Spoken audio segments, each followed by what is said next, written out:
Hello, everyone. Welcome back to OBScast, the official podcast at the Augustana Observer. I'm More joined like a today by Google Joey Doc. Padula, Natalie McMillan, and Olivia Doak. Today, we're going to talk about how students are thinking about grief and humor in a digital era and a digital generation, and the cultural relevance of memes. Let's do it. But before we begin, our guest today is Joey Padula, who is one of the moderators for the Augustana Meme page. Do you want to talk about that a little bit?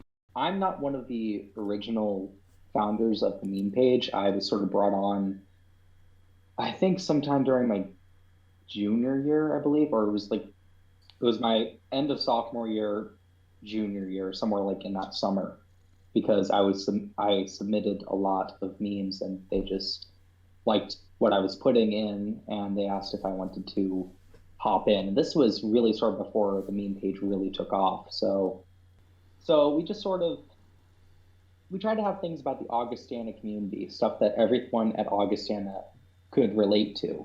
And one thing that I definitely tried to push for was being respectful of the administration, the faculty, and the staff, because we all love the administration and the staff and the faculty. We don't always 100% agree with what's being done, but in the end, we know that they do care about student welfare, and that's their top priority. So that's why we usually try to avoid any things that sort of poke fun at um, any of the administration too much. Right.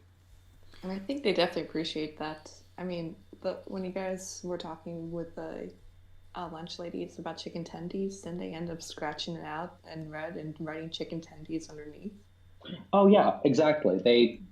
They really care about us, and we care about them. And we want to be respectful because we know that a lot of them they're doing this because they care about the students. I remember, and they all can joke around with us too. Like I remember, that one meme where there was the ranking of the academic buildings where like Old Maid has quality. You guys remember that meme format that everyone was doing with those? Do you guys remember that? Yeah.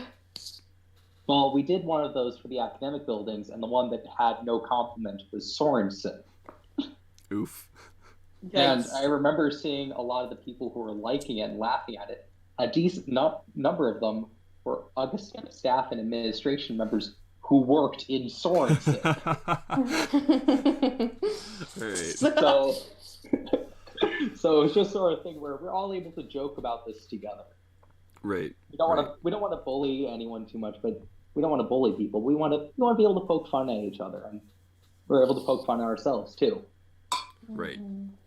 So In terms of, poking fun at ourselves for one, but also just poking fun in general, do you think that these kind of start to serve as a bit of a coping mechanism? Like, I, for one, definitely have, like, a little more of, like, a dark humor mindset with some things, and, like, going to memes is a little bit like that. It's just kind of like, I'm just going to laugh about it because I can't do much else about it right now. What are your thoughts on that, I guess? Oh, I would say it is absolutely a coping mechanism. It's just a way of expressing, hey, this is how I feel, but even if the humor in the meme is kind of dark, it's sort of a lighthearted format where everyone's able to laugh about it, but then sort of recognize, hey, this is hard. But then also poke fun at yourself for, oh my gosh, I need to wake up from my bed so I can move to my couch so I can get to my Zoom class or whatever. Right. So recognizing that, okay, I'm just now sort of lazing around the house or my dorm room or wherever you are and not working as hard as I could be or as I should be. It's sort of a self-recognition of that and also coping with, okay, why am I doing this? Why is my work ethic and such slipping so much? What's causing that? Mm-hmm. So, kind of what I'm thinking about right now is like, memes have always been important to our generation. Both kind of millennial and Gen Z, whatever you want to call those distinctions, they're not really as important. Although I think they will be later. Why are they important? The memes, not the generations.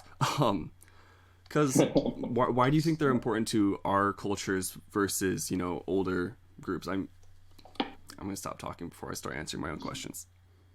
Well, one thing I think is that it's not really something unique to us. It's just that we have a really good medium for it. Because, like, bear in mind, during the Second World War, there was little Kilroy was here doodled all over the place. And it just sort of started out, and people just used it, and it was sort of just a meme. It was a dumb joke. So I wouldn't say the memes are necessarily unique to our generation like that. It's just that we have a very great way of communicating globally really quickly, these memes and everything. So it's just that we have a really unique medium for it. And also, I feel like, especially for this time, we as a generation are experiencing something all together. So I guess it's just really easy for someone to put a meme out there, just sort of saying, "Hey, this is sort of a joking way of expressing how I feel," and then having a lot of people just basically say "same" to it, and just Retweet. sort of having that validation that, okay, I'm not alone in this. Right. Do you think this is something that'll become a little more spread throughout different generational groups because of our current pandemic? Um, I would say so. I won't be surprised if there are several students who are now like in elementary school and possibly middle school who in 5, 10 years time they see on the internet all of the memes that we have been making, and they're able to say, hey, these people were going through the exact same thing that I went through. It was all at the same time. They all Right. had the same experience. So, it's actually kind of validating for me because I don't know if everyone knows this, but I myself was actually homeschooled and I had online classes for most of middle school and high school. So, seeing some of the stuff where people are experiencing what I experienced is kind of validating. Right. So, Kind of going off of looking at younger students who are going through the same thing like elementary school. I currently have a sister in there, and for first time in a while, the memes we show each other seem to have the same sort of theme and such, and that's never happened before because the memes that I usually look up are way different with the life experiences I have compared to what she had. Yeah, which is kind of cool because I feel like we're all going through the same thing, and kind of what Joey was saying, it's validating when you see a meme like about something funny that you've been going through. And I think a lot of people use humor as a coping device even before memes, and I think memes themselves just kind of help people deal with that and help people laugh when it's sometimes really hard to find humor, especially like if you're living and if you're isolated and quarantined by yourself. yeah, I absolutely agree. Though I will say one thing. Obviously, if you're seeing a friend who's making memes or sharing memes that are like very dark and very depressing, you want to reach out to them, make sure that they are not just turning to one thing to cope, but they actually have people in their lives to help process this stuff. This is tough. And Yeah. memes are one way of coping, but they are in of themselves a coping mechanism, and you don't want to have that be your only form of expressing that you're upset and that you're going through stuff. I agree with you guys that in some ways that the memes are coping mechanisms, but at the same time, we are also stuck in our houses and nothing else to go. It's a form of entertainment now in a way. If we go through like TikTok and stuff and scroll through there, it's just a way to just, as long as we're not on there for hours and hours on end, but it's a good way to just, I don't know, relax and remember that, I don't know, we all have a sense of humor. I mean, hell, there's been, as we've mentioned before, there's been humor throughout the generations and such. I think one thing I appreciate about memes right now is we kind of we touched on it earlier, just kind of this general validating idea across, both platforms, generations, and just communities of we're all in this together. And I see it a lot actually on TikTok, where just there's a lot of like quarantine related content. And I think it's just really cool to kind of just see other people's, views and thoughts on this and be like, yeah, we're all in the same boat. I totally the agree. best medicine. Yeah. I mean, it's kind of funny. I don't have a TikTok and I'm not on TikTok, but the amount of TikToks I've seen just shared in different formats, on Twitter, on Facebook, Instagram, they've all just gone up. It seems like everyone's just doing this because they're saying, hey, this is where people are sort of talking about this and sharing their ideas, for lack of a better term. It's almost like the quarantined open mic night. Yeah, no, I definitely agree with that. I kind of think that having been forced inside has made people realize that, you know, they have this online voice, and while they may have been using it, now they're using it a little more expressively, whether that be through TikTok or memes or their own format of, who knows, maybe there's some newspaper student running a podcast. I'm just kidding. But yeah, no. And also, people have been expressing themselves more and getting back into older hobbies that they were doing when they were younger. Some people picked up writing, some people are painting right now again. And you can see that on like TikTok and such. Right, like cooking too. Yes. Yeah. I'm not allowed near the stove though. I heard that. I heard through the grapevine that Portland is experiencing a yeast shortage because so many people have been buying yeast because everyone's, you know, at home baking. So look, bread is a perfect baking good. It doesn't go away too fast, and it's really tasty. I'm not saying they're doing anything wrong. I'm 100% in this boat.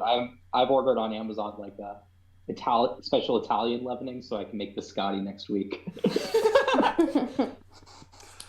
Anyway, send something in mail.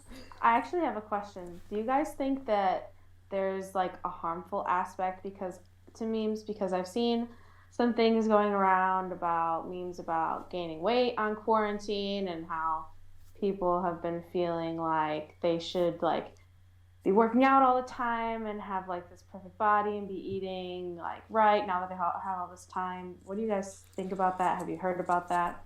I personally try to stay away from those memes. Those are the ones that are the harmful and the bad coping ones. What's really upsetting about those is that those people don't seem to realize that we're all going through this shared trauma. Like, our whole lives have been upended. Upended? Is that a word? Upended, yes. Upended. Goodness gracious. They've all been upended. Whatever Dope said. And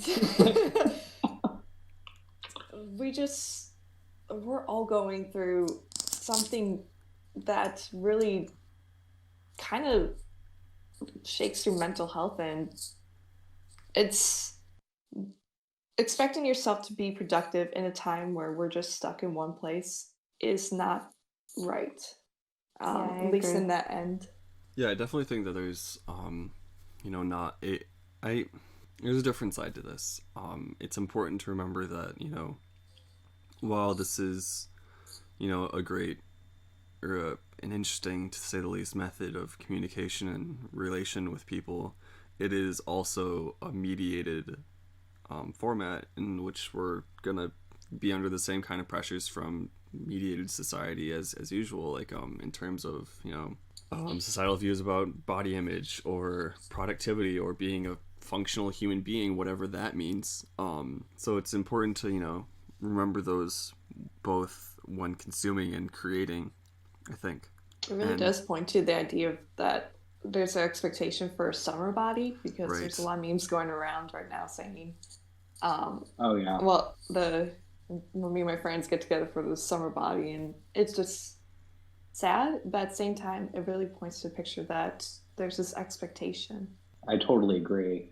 I mean, I will admit that my body image has definitely been something I've struggled with through Augustana and in high school. So it makes sense that a lot of people are now struggling with this just because they don't have access to their gyms.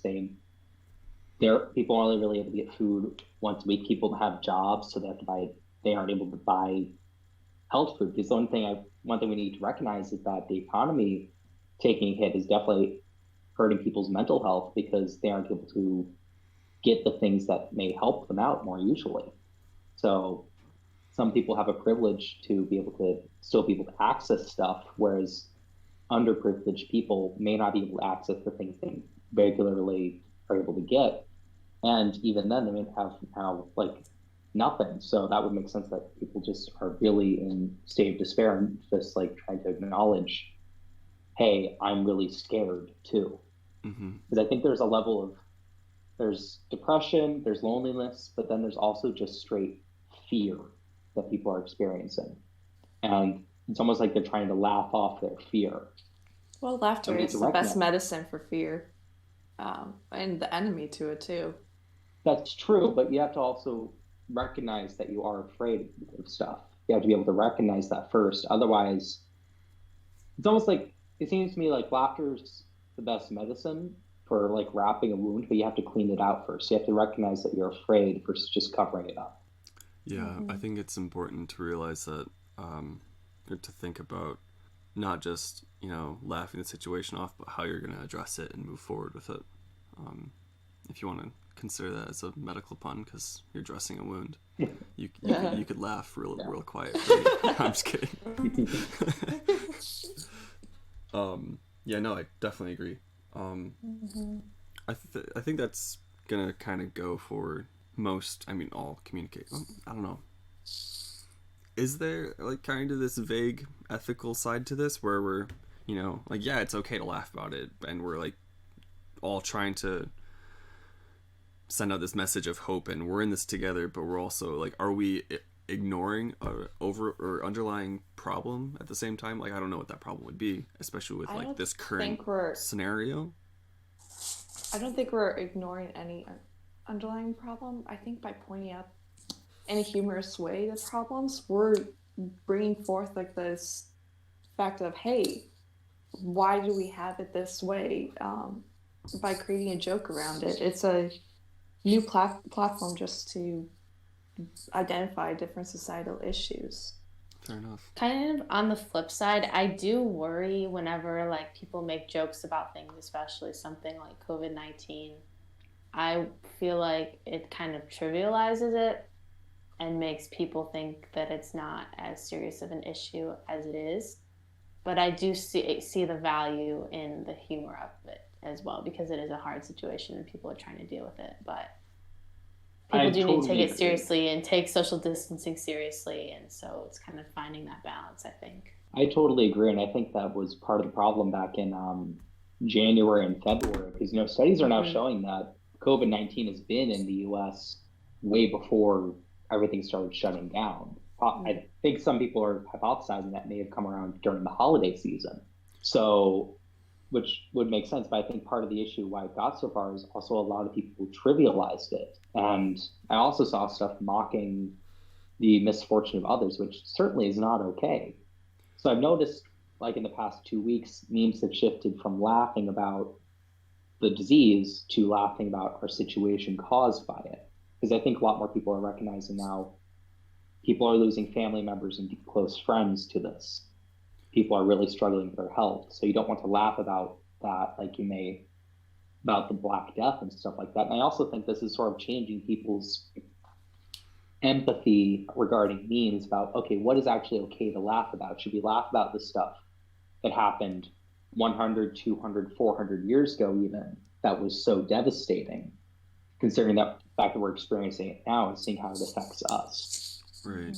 So I really think this is going to have a very large upheaval in what people laugh at. I mean, obviously, I think there's still going to be some dark humor out there, which I think sometimes you need the dark humor because it does also recognize how dark the situation actually is. But you don't want to be just only dark humor, because otherwise you're laughing at others' misfortune, which it's one thing to laugh at your own misfortune and your own minor misfortune, but it's another thing to laugh at death, frankly. Yeah. No, that's those are all really good observations. Yeah. That is our time for today. So thank you all for joining us. Thank you guys for having me. I really enjoyed this. Thank you. It was good talking to you. Good. Yeah. Thanks for coming on. Thank you all for joining us today. This has been OBScast. See you next week.